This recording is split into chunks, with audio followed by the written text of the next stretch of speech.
I think early on it was clear to me that what was coming was going to be something incredibly brutal, even by the brutal standards of the occupation that has existed for more than 75 years now. Um, Although I should admit that even with that thinking, I don't think I could have imagined where we are today, where we're watching the mass starvation of a people and this outright annihilation.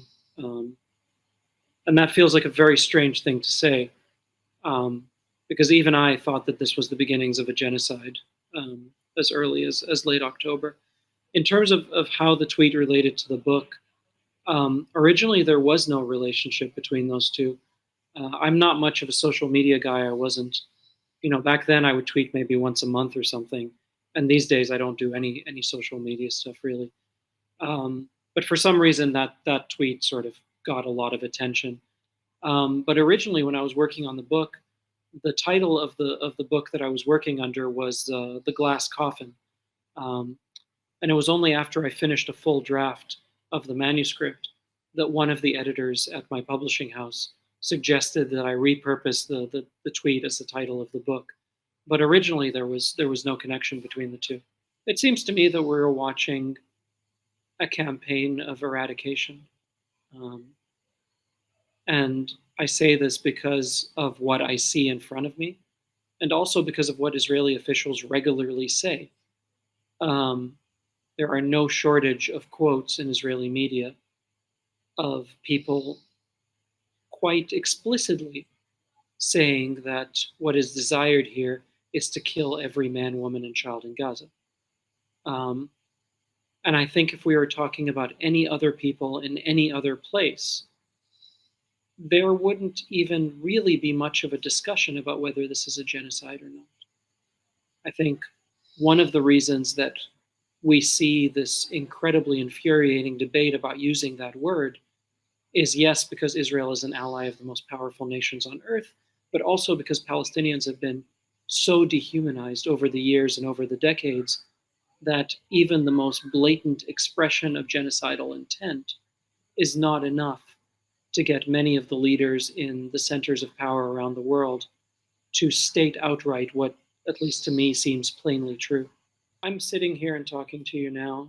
I'm in Barcelona, but I'm a US citizen, which means that I'm responsible for this genocide. My tax money is paying for it because that's where these bombs and these bullets are coming from. And so when you mention the word responsibility, to me, it's not an abstraction. We can talk about responsibility as it relates to the term genocide, but even setting that aside, there's a direct line of responsibility between these images of children, mutilated children that I see every single day, and how my tax money is spent. That is a direct connection.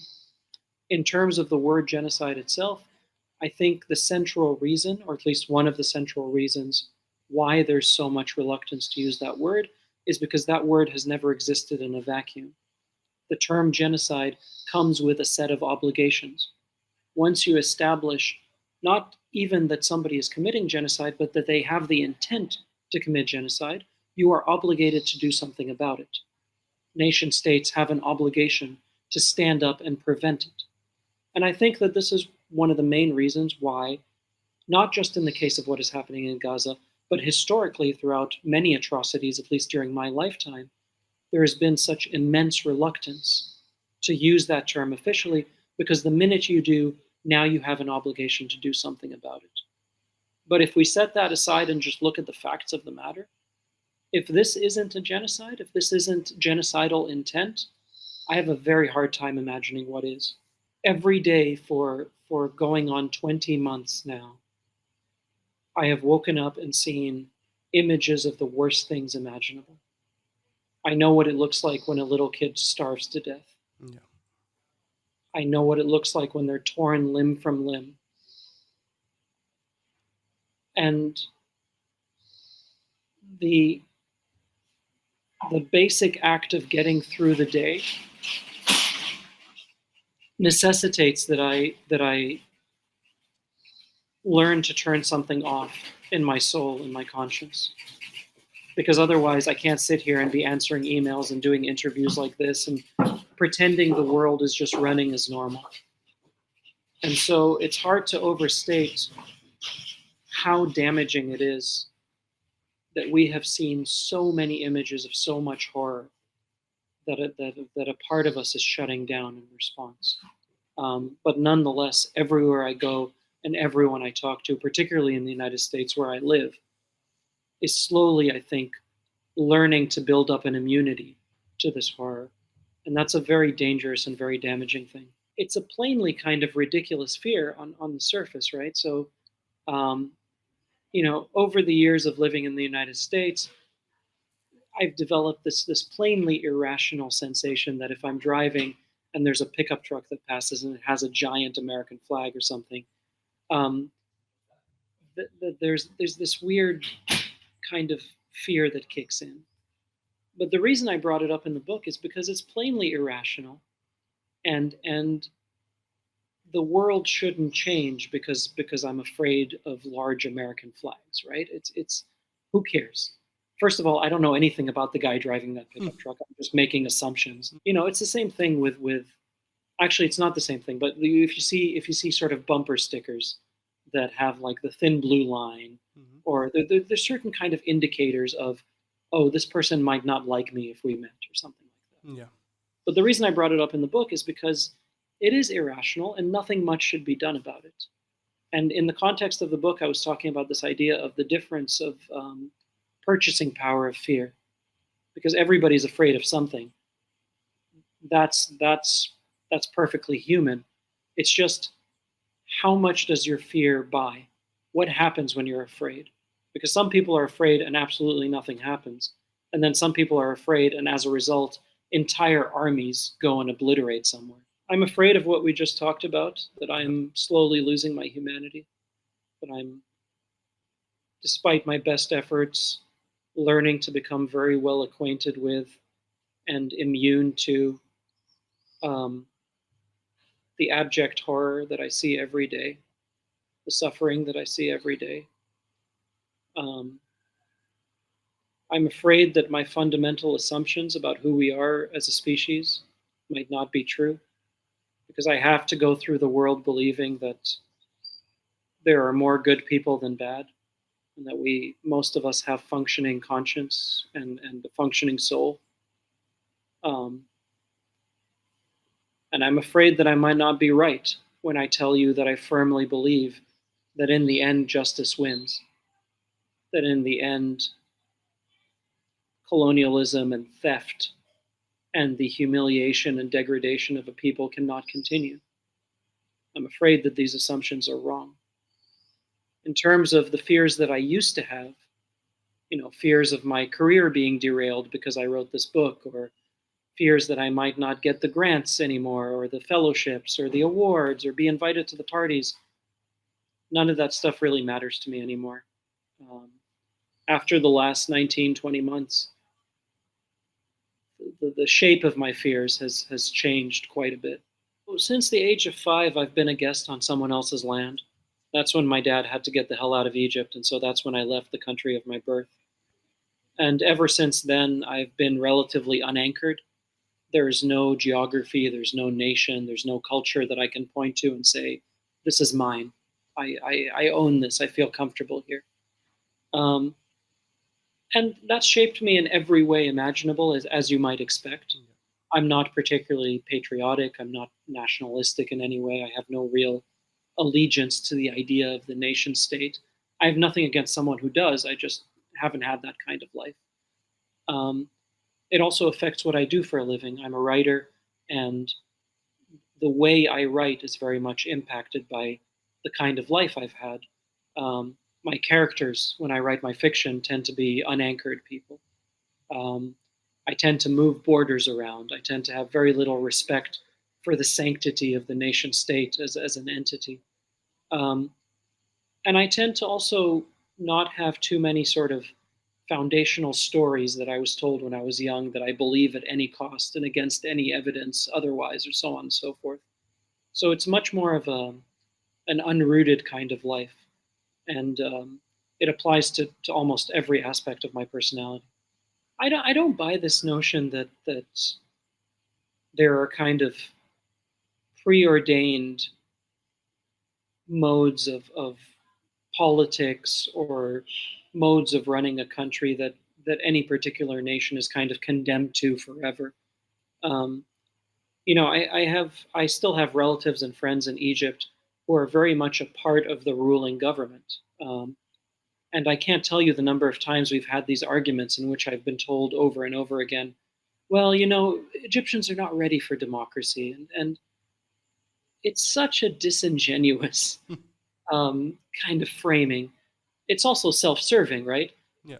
Somebody who's benefiting off the current way of doing things telling me that the best way of doing things is the current way of doing things. You sort of you get the sense that this is more self-serving than it is anything else. um, I think any system that is predicated on the oppression of a people is ultimately doomed to fail. um, and sometimes it might survive for a very, very, very long time. And it may well be the case that Egypt remains essentially a military backed dictatorship for the entirety of my lifetime. Maybe I don't get to see this.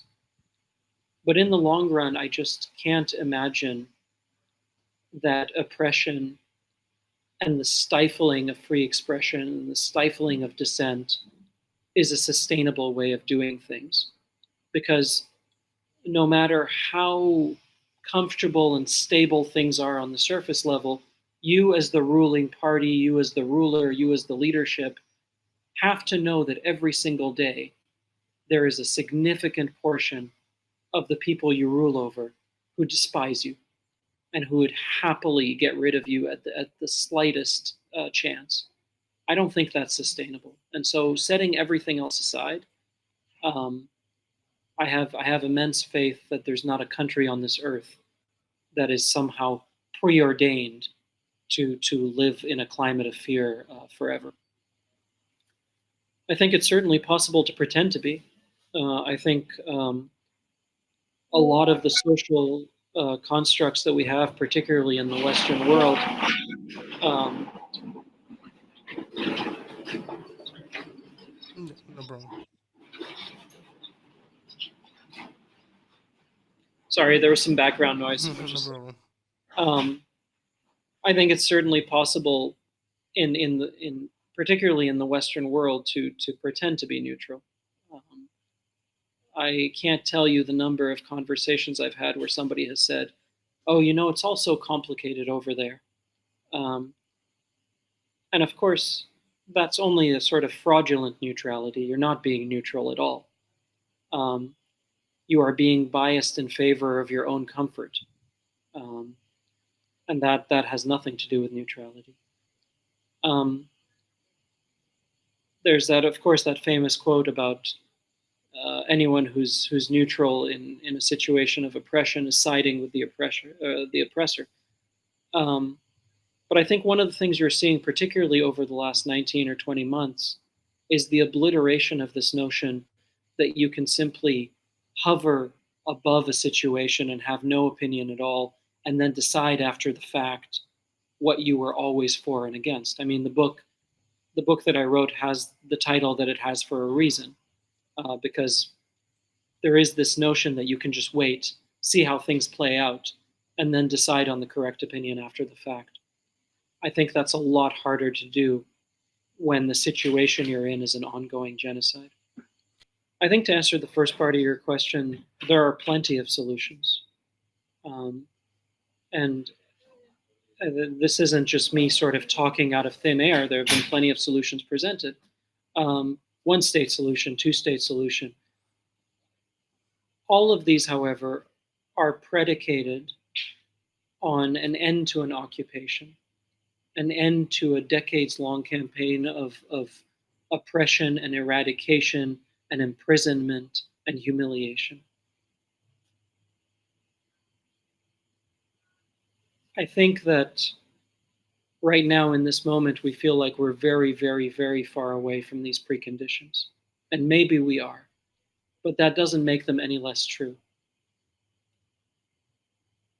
In terms of how we get to that place, it is precisely when countries such as Spain, and of course to a much greater extent, the United States, the centers of power throughout much of the Western world, actually put some kind of real pressure on the state that is responsible for the vast majority of the violence and the occupation and the imprisonment to stop doing these things and to actually be a partner in some kind of peace.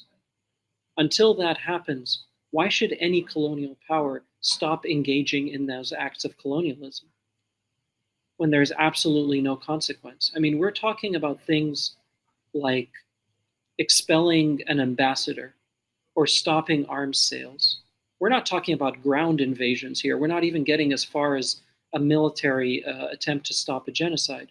We're talking, every time I turn on the news, we're talking about the most basic acts, and they're treated like they are virtually impossible. And I think that that is starting to collide with the will of the people in these countries, who are seeing every day the scale of the horror and are demanding that something be done. Absent international pressure, it is pointless for you and I to sit here and talk about peace and a solution and one state, two state, all the rest of that, because we haven't met the basic prerequisites of stopping even the most overt genocide that is happening before our eyes. Until we are willing to take those steps, I don't know why we're even talking about a longer term solution.